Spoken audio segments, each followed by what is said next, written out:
there is a lesson about the kingdom of righteousness that Isaiah gave us that I must review with you as we are approaching the end of the year and a lot of people are making their plans. It is very important to not only decide a good path for yourself, but also for your family. And as we are being led not only by the Lord, but by people in government, we find ourselves deciding for our future, and most of the time we may end up making a bad choice. So in Isaiah 32, we are going to see how to spot a good leader or a bad leader. My name is Apostle Patrick Antoine, and I welcome you to our Sabbath message. Let's start with verse 1, Isaiah 32. See, a king will reign in righteousness. If somebody, if you, God is raising up a kingdom of kings and priests, but you must do so in righteousness. And rulers will rule with justice. You know, and this message is so fitting if you are living in America and there is a new leadership. This is how you are going to know if the leader is right. Is this person righteous? Or is this person rule with justice? Each one, each ruler will be like a shelter from the wind. Is the ruler who will provide shelter and a refuge from the storm. When you have a problem, is that leader will be there for you and to practically give you the aid and the attention that your case deserves. Like streams of water in the desert.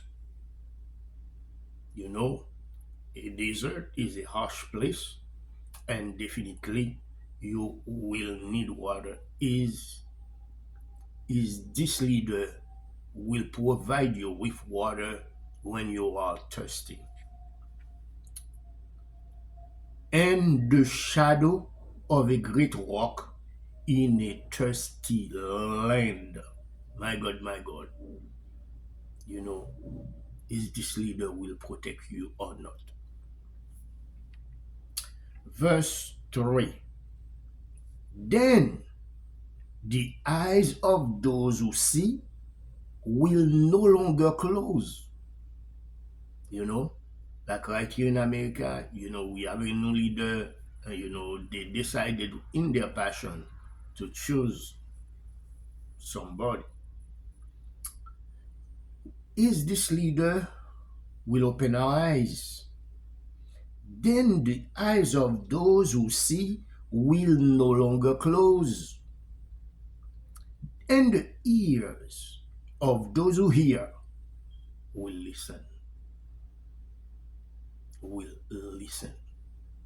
Because this is where you will end it up having rebellion, unrest, opposition, when you are not willing with justice, and then people, whatever you may say, they don't trust you, they will not even listen to you.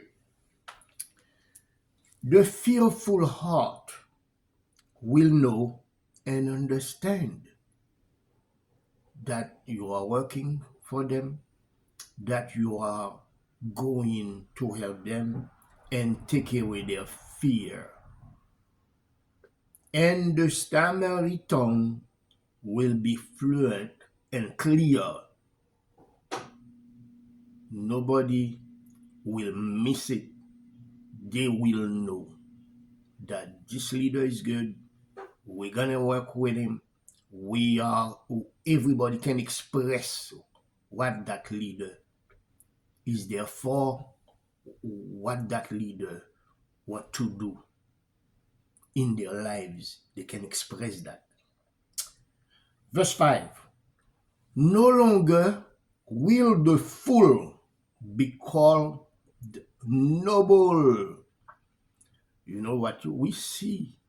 We see foolishness, fools, and they exalted the fool above, them, and then they wonder, whoa, whoa, whoa, what's going on? We have misjudged, or we have done the wrong thing. No longer in the kingdom of righteousness, the fool should never be called noble, nor the scoundrel be highly exalted.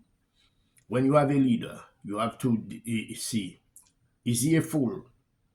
Is he a scoundrel? Is he a fool or is he a scoundrel? All these things, you will be able to judge that by seeing how the person is leading you. For fools speak folly. This is their DNA. A fool speaks folly. This is in their DNA. They will never depart from it. This is how they behave. This is who they are. Listen to what they're saying. And then you will see, oh boy, we definitely made a mistake here. For fools speak folly, their hearts are bent on evil. Evil is practically a common denominator because the person is evil. That means this is a person that is there to hurt you, to make you suffer. They practice ungodliness. That means in whatever they're doing, there is no sense of God in it. Ungodliness. There is nothing godly about what they're doing, what they're saying, because they're fools. Nothing godly, nothing, extraordinary or life-changing that they can bring to you in exchange for your taxes or for what you are giving at the table. You are putting at the table as a citizen. They practice ungodliness and spread error concerning the Lord. Another thing that may happen when there is an ungodly leader, an unrighteous leader, they practically disrespect God. And they may even turn around and say, I am God. Like Nebuchadnezzar said, that I am God. Look at what I have done, with my hand. And he dismissed that was all alone God that allowed him to be elevated in a position of power. The hungry, they live empty. They spread error. And now they're not even taking care of the poor that they have in their midst. The hungry, they live empty.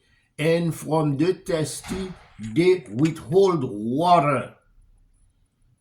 They withhold water. That means this is a person that is practically evil, that's out there to hurt. the people. Scoundrel use wicked method. So when this is how you are going to judge, especially right here in America, if you have made a good choice. Scoundrels use wicked method. They make up evil schemes. They are making evil schemes and wicked method. So these are the two things to be aware of to destroy the poor with lies. And we see a lot of poor people. I'm voting that rich man. Maybe he can take care of us. To destroy the poor with lies, lie. When you see somebody's lying to you, you know you're in trouble. They make up evil scheme to destroy the poor with lies, even when the plea of the needy is just. They said, who cares? We're not going to give you this, we're not going to give you that. But the noble make noble plans. So your leader right now is identified, must be a nobleman. Now you must say, have I chosen a nobleman? Not a rich man, a noble man. Because people can wear a nice suit and this and that. And this person is evil, a scoundrel, is a fool, and guess what? He's not a noble man. He's a liar. He's not a noble man. And verse 8 said, but the noble make noble plans, and by noble deeds they stand. They stand to do noble deed. But we can talk about people leading us. But from verse 1 to verse 8, it is about us. As a parent, you are a king, a mother is a queen in the household. You must rule your house with total respect. You don't make foolish decision. You don't act like a scoundrel, and you cannot foster wickedness in your household as a father, as a mother, because it's all about the family. If the family is right, the next generation will be right, and they will pass it on, you know. But yet again, you know, in society, we have to choose our leaders. So it is very important to make good choice. So what is nobility? Because we must be noble, our leaders must be noble, we must make noble plans, said the Lord. So we have to ask every time in our decision, is it noble? Is it something praiseworthy? Is it something that can make us look like God or a little closer to the image of God? Will this example that you are showcasing out there will allow the next generation to be appreciative and say, oh, I see my father in a tough spot and he ended up making a good decision for the family. And as a young man seeing that, guess what? This is going to be repetitive, and he is going to decide what is good for his own family. As we are reflecting on how the kingdom of righteousness should be, in our little nucleus of life where we live, we must endeavor to to be or to showcase the kingdom of righteousness. The Lord wants us to look like Him. The Lord God Almighty wants us to look like Him. Let your reflection this Sabbath about changing the course, changing your ways, and follow the guideline that the Lord, the sovereign Lord, has set up for us. Jesus is a good example. In a tough decision, he never departed from serving the Father, from believing that even if he died, the Lord God is more than able to resurrect him. So, what that mean? That mean, you know, there is life changing, producing ability within ourselves to reinvent, to change, and become that noble man, that noble woman that God is seeking to bring out of you. May the Lord bless you. As you pray today and ask God to change you in His likeness,